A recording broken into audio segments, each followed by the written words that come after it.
दैत्य सम्राट। अध्याय 18। पश्चिमी जंगल की पहली परीक्षा। सुबह होते ही शेल्टर का पश्चिमी द्वार खुला। भारी लोहे की सलाखें धीरे धीरे ऊपर उठी और उनके पीछे फैला जंगल दिखाई देने लगा। रजनीश ने अपनी तलवार की मूठ पर हाथ रखा। आज वो अकेला नहीं था, उसके साथ 8 हंटर्स का दल था। दल का नेतृत्व कर रहा था समरवीर राठौड़, लगभग 30 वर्ष का अनुभवी हंटर, जिसकी आंखें लगातार आसपास की गतिविधियों को परख रही थीं। उसके अलावा नीलाभ सक्सेना, कबीर मल्होत्रा, माधव तिवारी, युवराज सेन, देवांश चौहान, करणवीर भाटी और रजनीश थे। समरवीर ने निकलने से पहले सभी को एक बार देखा। नियम वही है। उसकी आवाज शांत थी। कोई अकेले आगे नहीं जाएगा, कोई घायल बीस्ट के पीछे तब तक नहीं भागेगा जब तक आदेश न मिले, और अगर मैं पीछे हटने को कहूं, उसने सबकी आंखों में देखा, तो कोई सवाल नहीं करेगा। किसी ने विरोध नहीं किया। रजनीश ने भी सिर हिला दिया। दल जंगल में प्रवेश कर गया। शुरुआत में रास्ता आसान था। पेड़ों के बीच से आती धूप जमीन पर टुकड़ों में बिखरी थी। कहीं छोटे पौधे थे, कहीं विशाल जड़ें जमीन से बाहर निकली हुई थीं। लेकिन लगभग आधे घंटे बाद जंगल बदलने लगा। पेड़ घने हो गए, सूरज की रोशनी कम पड़ने लगी। समरवीर ने अचानक हाथ उठाया। पूरा दल रुक गया। वो नीचे झुका, मिट्टी पर 3 पंजों के निशान थे। रजनीश ने ध्यान से देखा। निशान लगभग उसकी हथेली से बड़े थे। नीलाभ ने धीरे से पूछा, कितना पुराना? समरवीर ने मिट्टी को छुआ। 1 घंटे से ज्यादा नहीं। करणवीर ने तलवार निकाल ली। आयन? समरवीर ने सिर हिलाया। हाँ। फिर उसने आगे देखा, लेकिन अकेला नहीं। कुछ ही दूरी पर दूसरी दिशा में भी निशान थे, फिर तीसरे। समरवीर ने दल को फैलने से रोका। झुंड है। रजनीश की नजर पेड़ों के बीच घूमी। उसे कुछ दिखाई नहीं दे रहा था। फिर दाईं ओर झाड़ी हिली। सर। रजनीश ने तलवार निकाल ली। अगले ही क्षण एक भारी शरीर झाड़ियों को तोड़कर बाहर आया, लगभग 2.5 मीटर लंबा। Iron blood razor fang. उसका शरीर गहरे भूरे रंग के मोटे बालों से ढका था। कंधे बेहद चौड़े थे। जबड़ा सामान्य आयन बीस्ट की तुलना में अधिक भारी था और उसके ऊपरी दांत बाहर की तरफ निकले हुए थे। लेकिन उसकी सबसे खतरनाक चीज उसके दांत नहीं थे, उसके आगे के पंजे थे। हर पंजे के सिरे पर लंबी मुड़ी हुई नुकीली धार थी। वो जमीन पर पंजा रखता तो मिट्टी में गहरी लकीर बन जाती। रजनीश की सांस एक पल को रुक गई। किताब में आयरन ब्लड बीस्ट केवल एक श्रेणी थी, लेकिन वास्तविक दुनिया में एक ही रैंक के भीतर भी अलग अलग बीस्ट्स कितने अलग हो सकते थे, ये अब सामने था। रेजर फैंग ने सिर नीचे किया। उसकी नजर सीधे दल पर टिक गई। फिर उसने अचानक दौड़ लगा दी। बाएं। समरवीर गरजा। 3 हंटर्स तुरंत अलग हुए। रेजर फैंग ने छलांग लगाई। धड़ाम। उसके पंजे जमीन पर पड़े जहां एक क्षण पहले रजनीश खड़ा था। रजनीश पीछे हट गया, लेकिन बीस्ट ने उसे ही लक्ष्य बना लिया। वो घूमकर फिर उसकी तरफ आया। इस बार रजनीश के पास पीछे हटने की जगह कम थी। उसने तलवार दोनों हाथों से पकड़ी। रेजर फैंग ने पंजा चलाया। छन्न। रजनीश की तलवार पंजे से टकराई। झटका इतना तेज था कि उसके हाथ सुन्न हो गए। वह पीछे फिसला। बीस्ट ने दूसरा वार करने के लिए शरीर घुमाया। तभी समरवीर की तलवार उसकी गर्दन की ओर आई। रेजो फैंग पीछे हटा। माधव ने उसी समय उसकी पिछली टांग पर वार किया। बीस्ट गुर्राया। अब चारों तरफ से हंटर्स ने उसे घेर लिया। रजनीश ने फिर अपनी पकड़ मजबूत की। इस बार वो सीधे हमला करने के बजाय बीस्ट की चाल देख रहा था। रेजर फैंग हमेशा दाएं पंजे से पहले हमला कर रहा था। उसका बायां पैर आगे बढ़ने से पहले आधा क्षण जमीन पर दबता था। रजनीश ने यह पैटर्न पकड़ लिया। बीस्ट फिर उसकी तरफ झपटा। रजनीश ने इस बार सीधे वार नहीं किया। वो आधा कदम बाईं ओर हटा। रेजो फैंग उसके सामने से निकल गया। उसी क्षण रजनीश ने उसकी पिछली टांग पर तलवार चलाई। चटाक। वार गहरा नहीं था, लेकिन बीस्ट लड़खड़ा गया। अच्छा। समरवीर की आवाज आई। मौका देखते ही कबीर और युवराज दोनों आगे बढ़े। दोनों की तलवारें एक साथ चलीं। रेजर फैंग ने बचने की कोशिश की, लेकिन इस बार उसकी गति कम थी। समरवीर ने अंतिम वार किया। बीस्ट भारी आवाज के साथ जमीन पर गिर पड़ा। कुछ क्षण तक उसके पंजे मिट्टी पर खुरचते रहे, फिर सब शांत हो गया। रजनीश कुछ दूर खड़ा अपनी सांसें नियंत्रित कर रहा था। उसके हाथ अब भी कांप रहे थे, लेकिन इस बार वो पीछे नहीं हटा था। समरवीर उसके पास आया। अच्छा किया। रजनीश ने बीस्ट के शव की ओर देखा। मैंने तो बस उसकी चाल देखी। यही लड़ाई है, समरवीर ने कहा। ताकत से पहले आंखें काम करती हैं। फिर उसने दूसरे हंटर्स को बीस्ट की जांच करने को कहा। रेजर फैंग का शरीर अच्छा था, उसकी खाल मोटी थी, पंजे उपयोगी थे, दांत भी बिकने योग्य थे। लेकिन सबसे महत्वपूर्ण था उसका बीस्ट सोल। दल के नियम के अनुसार जिसने अंतिम वार किया था वही उसके बीस्ट सोल के अधिकार का दावा कर सकता था, लेकिन इस बीस्ट से बीस्ट सोल नहीं मिली। समरवीर ने शव की जांच पूरी की और कहा, इसे वापस ले चलेंगे। नीलाभ ने पूछा, इतनी दूर? इसकी खाल और पंजे अच्छे दाम देंगे। रजनीश ने पहली बार समझा कि अनुभवी हंटर्स छोटे शिकार को भी बेकार नहीं जाने देते। एक बीस्ट केवल ब्लड एसेंस नहीं था, उसका पूरा शरीर धन था। दल आगे बढ़ा। लगभग 2 घंटे बाद उन्हें दूसरा बीस्ट मिला। इस बार वो छोटा था, आयरन ब्लड थॉर्नबैक। लगभग 1.5 मीटर लंबा, पीठ पर छोटी छोटी कठोर हड्डी जैसी धारियां। उसका शरीर भारी नहीं था, लेकिन वो बेहद तेज था। जैसे ही उसने दल को देखा, वो भागने लगा। युवराज उसके पीछे दौड़ा। रुको! समरवीर चिल्लाया, पीछे मत जाओ। लेकिन युवराज ने नहीं सुना। वो पेड़ों के बीच बीस्ट के पीछे चला गया। कुछ ही सेकंड बाद धड़ाम एक आवाज आई, फिर चीख, आह! पूरा दल उस दिशा में दौड़ा। रजनीश वहां पहुंचा तो युवराज जमीन पर था। उसके पैर में थॉर्नबैक की एक कांटेदार धार घुस गई थी। बीस्ट उससे कुछ दूरी पर खड़ा था। उसने फिर हमला करने के लिए शरीर झुकाया। समरवीर बिजली की तरह आगे बढ़ा। उसकी तलवार बीस्ट के सामने आ गई। थॉर्नबैक ने दिशा बदलने की कोशिश की, लेकिन इस बार देवांश और कबीर दोनों पहले से उसकी राह रोक चुके थे। कुछ ही क्षण में बीस्ट भी जमीन पर पड़ा था। समरवीर ने युवराज की ओर देखा। मैंने क्या कहा था? युवराज ने दांत भींचते हुए सिर झुका दिया। अकेले पीछे मत जाना। अब समझ आया? हाँ। समरवीर ने गहरी सांस ली। जंगल तुम्हारी गलती माफ नहीं करता। रजनीश ने उस वाक्य को मन में बैठा लिया। सूरज पश्चिम की ओर झुकने लगा था। दल ने वहीं अस्थायी विश्राम किया। रजनीश एक चट्टान पर बैठा अपनी तलवार साफ कर रहा था। आज उसने पहली बार वास्तविक लड़ाई में हमला किया था। छोटा ही सही, लेकिन उसका वार सही समय पर लगा था। उसे खुशी हुई। फिर उसने अपने हाथों की तरफ देखा। हाथ अब भी हल्के कांप रहे थे। उसे समझ आया वो मजबूत हुआ था, लेकिन अभी मजबूत हंटर नहीं बना था। यह फर्क महत्वपूर्ण था। समरवीर अचानक उसके पास आकर बैठ गया।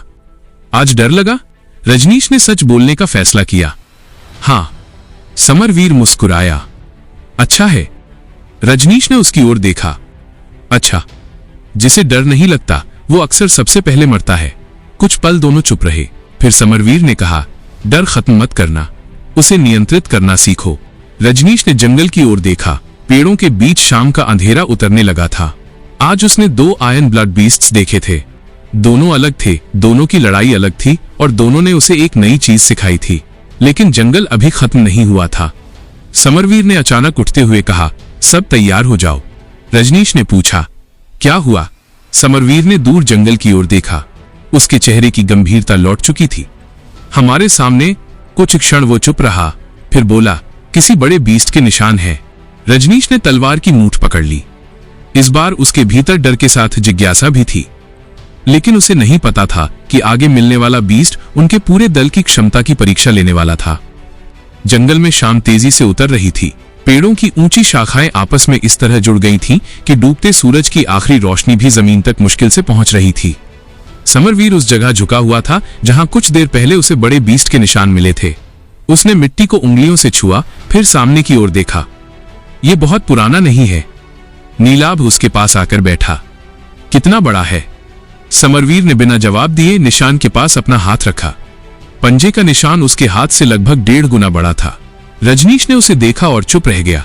ये उस रेजर फैंग से कहीं बड़ा था जिसे उन्होंने कुछ घंटे पहले मारा था। करणवीर ने धीरे से पूछा, किस रैंक का हो सकता है? समरवीर ने तुरंत जवाब नहीं दिया। निश्चित नहीं, लेकिन इतना तय है कि इसे हल्के में नहीं लेना चाहिए। उसने सभी की ओर देखा। आज यहीं रुकते हैं? युवराज ने आश्चर्य से पूछा। लेकिन हम तो आगे जाने वाले थे। अब नहीं। समरवीर की आवाज कठोर थी। अंधेरे में किसी अनजान बड़े बीस्ट के क्षेत्र में जाना शिकार नहीं जुआ है। किसी ने विरोध नहीं किया। दल ने वहीं रात बिताने की तैयारी शुरू कर दी। रजनीश ने अपना सामान एक पेड़ के नीचे रखा। उसने पहली बार गौर किया कि अनुभवी हंटर्स रात में भी पूरी तरह आराम नहीं करते। 2 लोग जागते रहते, बाकी सोते। कुछ घंटों बाद पहरा बदल जाता। किसी ने आग जलाई। उसकी हल्की रोशनी में सबके चेहरे दिखाई दे रहे थे। रजनीश चुपचाप बैठा था। आज उसने दो बीस्ट से लड़ाई देखी थी, एक को मारने में उसने योगदान दिया था, लेकिन उसके मन में सबसे ज्यादा वही बड़ा पंजे का निशान घूम रहा था। नीलाभ ने उसकी ओर देखा। सोच रहे हो? हाँ। डर लग रहा है? रजनीश ने कुछ क्षण सोचा। थोड़ा। नीलाभ हंसा। पहली बार जंगल में ऐसा ही होता है। रजनीश ने पूछा, आप कितने समय से हंटर हैं? लगभग 7 साल। रजनीश ने आश्चर्य से उसकी ओर देखा।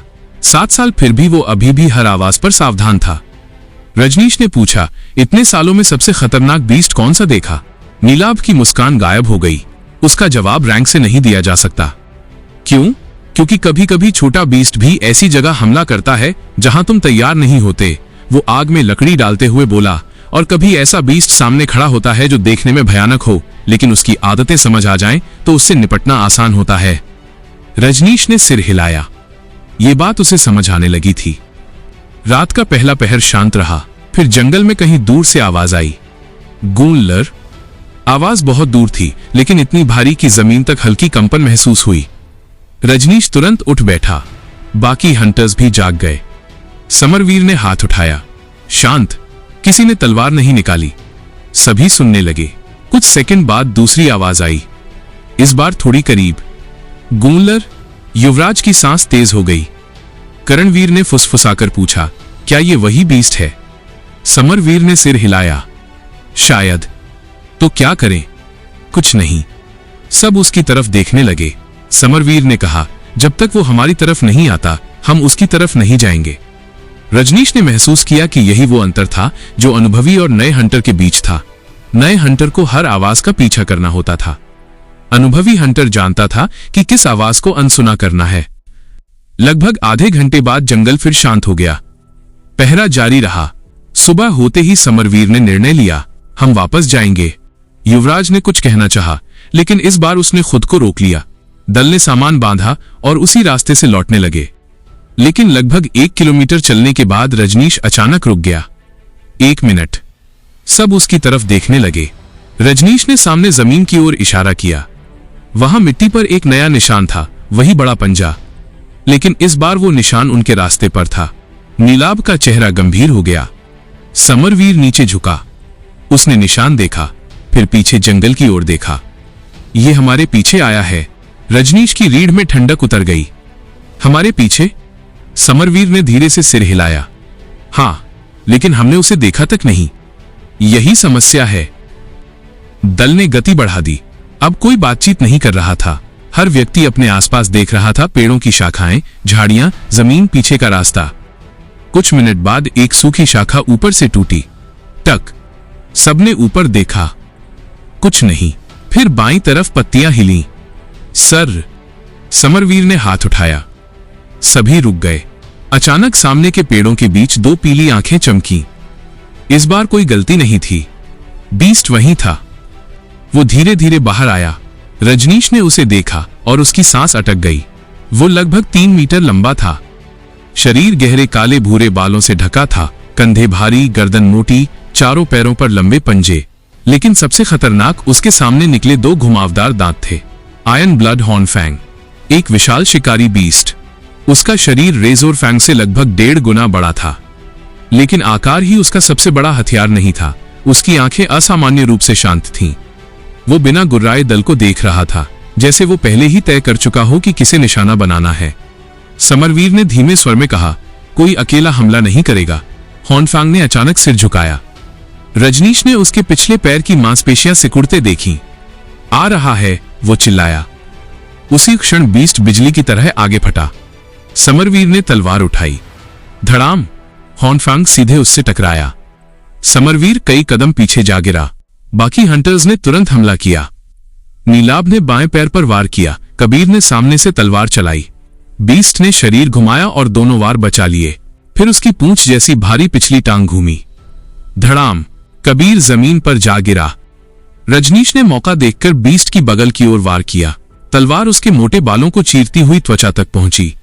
हल्का रक्त निकला, लेकिन बीस्ट ने तुरंत अपना सिर उसकी ओर घुमा दिया।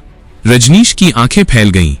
हॉर्नफैंग ने मुंह खोला। उसके दांत सीधे रजनीश की ओर थे। वो पीछे हटने लगा, लेकिन पैर एक जड़ में अटक गया। वो गिरने ही वाला था, तभी समरवीर ने उसे धक्का देकर रास्ते से हटा दिया। हॉनफांग का हमला खाली गया। खड़े हो, समरवीर गरजा।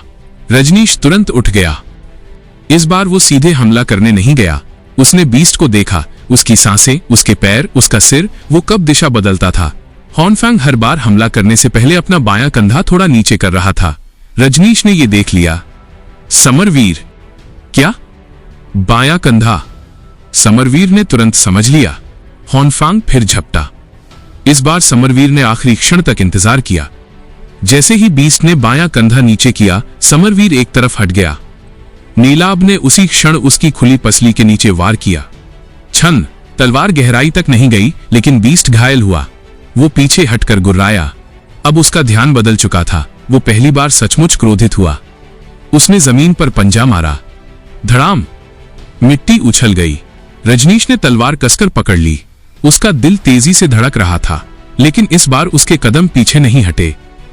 समरवीर ने आदेश दिया, सभी एक साथ। 8 हंटर्स ने अपनी स्थिति बदल ली। हॉनफांग ने फिर छलांग लगाई। इस बार पूरा दल तैयार था।